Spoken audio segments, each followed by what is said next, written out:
শ্বশুর বাড়িতে আইতে না আইতে আমার প্যান্টের পকেট থেকে 10,000 টাকা চুরি হয়ে গেছে। বিয়ে করছি মাত্র 2 মাস হয়, এখন যদি বলি আমার টাকা চুরি হয়ে গেছে তাহলে তো আমার মান সম্মান পাঞ্চার হয়ে যাবো। প্রথম বেলা যখন শ্বশুর বাড়িতে আসছিলাম তখন আমার প্যান্টের পকেট থেকে অনেকগুলো টাকা চুরি হয়েছিল। এই টাকাগুলা যে কে চুরি করে এটা ভাবতে ভাবতে তোমার রাত্রে আজ ঘুমাইবো না। কি ব্যাপার, পুরানো প্রেমিকের কথা কি মনে পড়ছে নাকি? এই কারণে ঘুমাইতেছ না?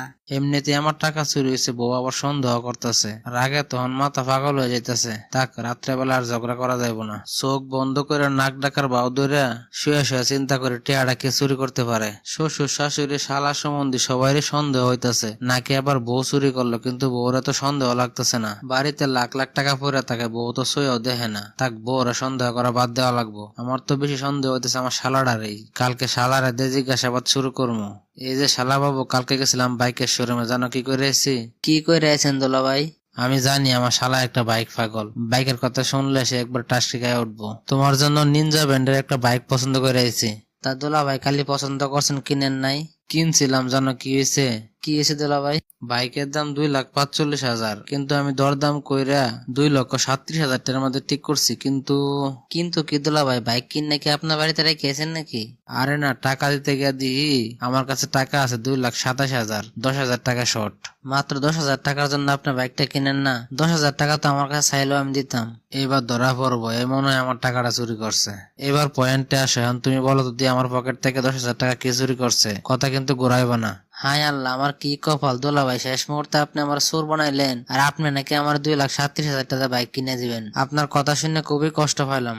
তোমার তো অনেক কষ্ট, সত্যি করে বলো টাকা কে নিছে? আপনার টাকার গোষ্ঠী গেলাই আমি। 10,000 টাকা আমি 10 সেকেন্ডে ইনকাম করতে পারি। বুঝছি তুমি অনেক কিছু পারো, আমার টাকা চুরি করছে কেন সেটা বলো। না, শালা টাকা চুরি করতে পারো না, কথার মধ্যে যে জোর। এখন তো আমার সন্দেহ হইতেছে আমার শ্বশুরের উপর। আমার শ্বশুর আবার টাকা পাগল। কি ব্যাপার জামাই, তুমি কি কিছু বলবো নাকি? কেমন করে যেন তাকায় আছো আমার দিকে। আব্বা, আপনি কি আমার প্যান্টের পকেট থেকে 10,000 টাকা নিছেন? দেখো তুমি নতুন জামাই, তোমার কাছ থেকে এরকম আচরণ আমি আশা করিনি। তুমি ভুইলা যাও না, তোমার কাছে আমার মেয়ে বিয়ে দিছি, আর আমার মেয়ে বিয়ে দেওয়ার সময় তোমার 5 লাখ টাকা যৌতুক দিছি, আর সে আমি কিনা তোমার পকেট থেকে 10,000 টাকা নিব?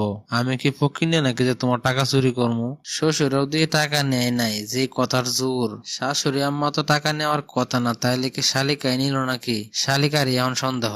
ও আমার সুন্দরী শালিকা, তোমার টাকার প্রয়োজন আমার বললেই পারতা। আমার পকেট থেকে তুমি কেন 10,000 টাকা নিলা? চাইলে তোমার আমি আরো বেশি করে দিতাম, তুমি একমাত্র শালি আমার। আপনার টাকার গোষ্ঠী মারি আমি। 10,000 টাকা কেন, এখন যদি আমার বয়ফ্রেন্ডের ফোন দিয়ে 10 লাখ টাকা পাঠাই দেবো, আপনার কি লাগবো? শালি তো দিয়ে আমার উপর সেই ছড়া ছড়ছে, আমার সন্দেহ তো কমতেছে না। তাহলে আমার টাকা কাটা নিল? শালা নেয় নাই, শালি নেয় নাই, শ্বশুরও নেয় নাই, তাহলে কি আমার বউ নিল নাকি? না, সে তো এরকম না। নাকি আমার শাশুড়ি নিল?